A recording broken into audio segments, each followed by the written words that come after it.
mabuhay!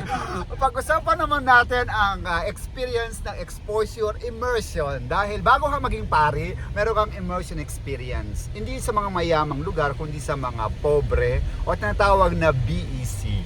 At ang unang experience namin, kasi lahat kami dito nag-experience ang experience namin ng immersion sa City of Love! Woo! Iloilo! At ang aming mentor, walang iba, si Father A.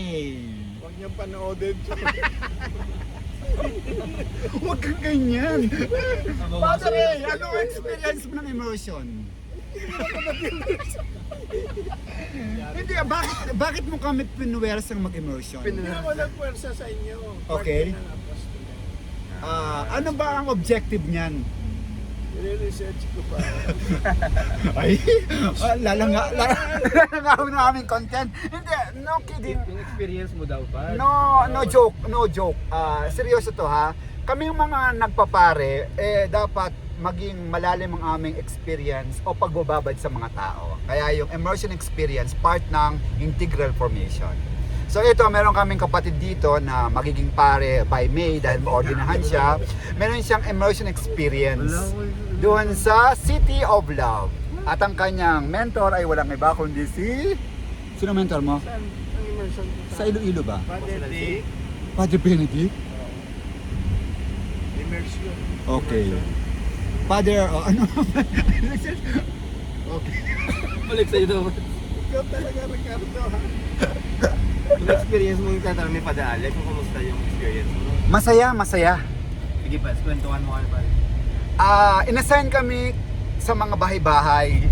Tapos hindi na, ito si Halloween kabatch ko, no? Meron kong kaklase, inassign ni Father Alex sa Dungon A.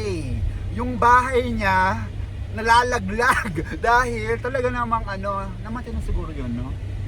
Yung nalalaglag yung bahay, tapos Dungon A, si Clarwin Maldo. Tapos yung bahay nalalaglag, parang konting lang phosphor, masusunog na siya.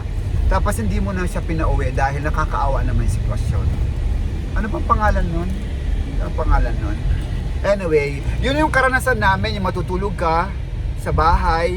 Siyempre hindi ka mapili kung anong iaahin sa'yo. Tapos immersion lang. Hindi mo kailangang mag-doktrinahan.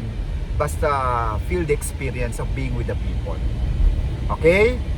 So, sabi ni Father Alex, take note, nung kami kasi humawak siya ng maraming postulants kami daw yung the best, sabi niya. No? Parang di man si Pada nag-agree.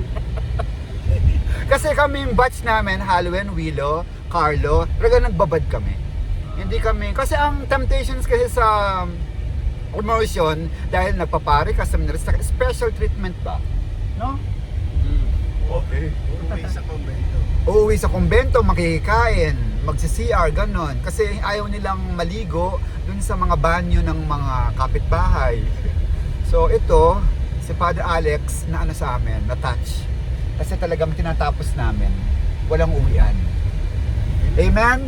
Halloween? 3 minutes na yan. 3 minutes? Okay, kikita na tayo ng 20 pesos. Okay? Ito po ngayon ang Skyway, yan. Okay. Mag-immersion. Ang tawag naman sa ganitong klaseng experience sa Maynila, urban rich. Mas maganda sana kung may Urban rich.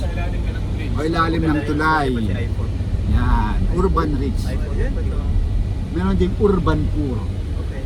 Okay. Ano Oh. experience mo nun? Ano ka lang urban na poor versus ganito? Okay, unforgettable din yun. Ilalim ng trees. Wala na si Father Alex noon. Kasi si Father Alex, hindi na naisip niya yun. Nag-urban poor ako, Father Alex. Alam mo kung saan ako nagstay? Saan? Sa release ng tren. Really sure. At saka may days din, natulog ako sa ilalim ng tulay, dyan sa may Paco Bridge. Yan. Hindi na pa siya. Ako lang. Kasama yung manghihilot. Kasi nung summer immersion naman tawag doon, hindi naman mahabang panahon. 1 month lang siya, summer immersion. Tapos sa release ng tren. At saka sa ano yun, sa ilalim ng tulay. At saka yung mga condo na ni Erap dyan sa ano, yung malapit sa may ano, dito Skyway, natulog din ako doon ng 2 araw. Worth it naman. Exposure talaga, being with the people. Amen? Ang dami-dami na, 5 minutes. Okay, paalam na po ako mga igsuon. Hanggang sa muli. Oh, smile, smile, smile. Woo!